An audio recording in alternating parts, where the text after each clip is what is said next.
a question for Gary Lunn, and my question is about what steps your party will do to address the impact that our wild salmon are facing from fish farms, and whether or not your party will commit to phasing out open net fish farms in our oceans.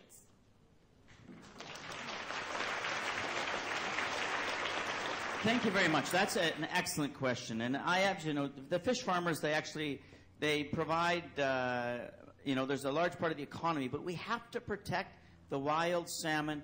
That has to be paramount. We're actually funding right now in British Columbia closed pen systems where there's absolutely no escapement.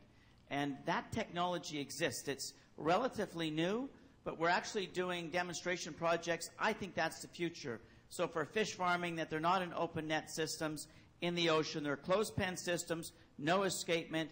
We're not seeing those diseases going out back into the water.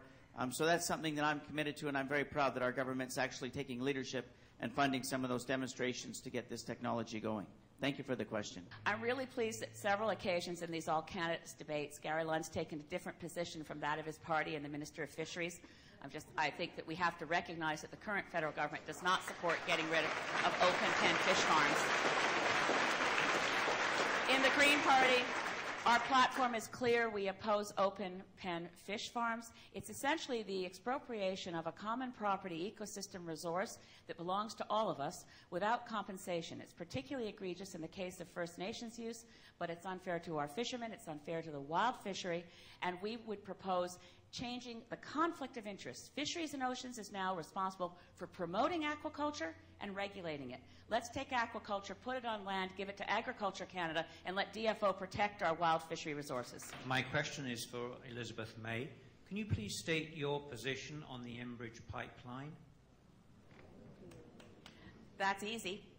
The Green Party of Canada opposes the building of an Enbridge pipeline across northern British Columbia.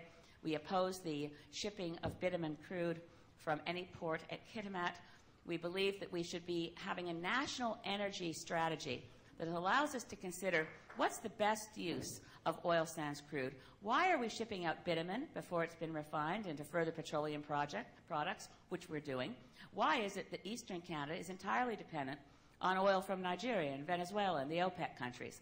And why can't we get a sensible energy policy where there's a moratorium on oil sands production until such time as the amount of water per barrel of oil and energy per barrel of oil is reduced? This is a resource for all Canadians, but we need to manage it wisely, and shipping out bitumen crude and risking our coastlines with tankers is not wise.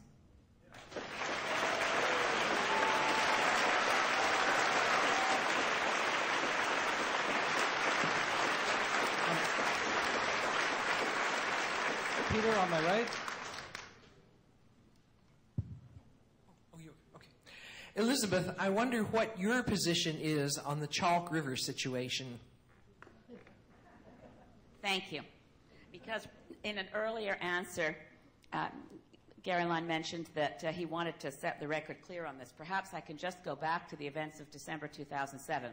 It is true, and I think that it's a shame that all the members in the House at the time voted unanimously to overrule Linda Keane, but they didn't fire her. That happened about a month later when the Minister of Natural Resources at the time, Gary Lunn, fired her in what the Auditor General said sent a chilling effect throughout the whole regulatory system in Ottawa. It meant that independent regulators feared that heads would roll if they differed from their political bosses on matters of safety. We need at Chalk River, we've had now an enormous waste of money. 2 additional reactors, the Maple reactors, have been built. They don't work. Meanwhile, the radioisotope crisis has not been solved. The Chalk River NRU reactor that manufactures radioisotopes is closed down very frequently because the reactor is over 50 years old. We have to find a solution for the reduction of radioisotopes, and we should never compromise nuclear safety.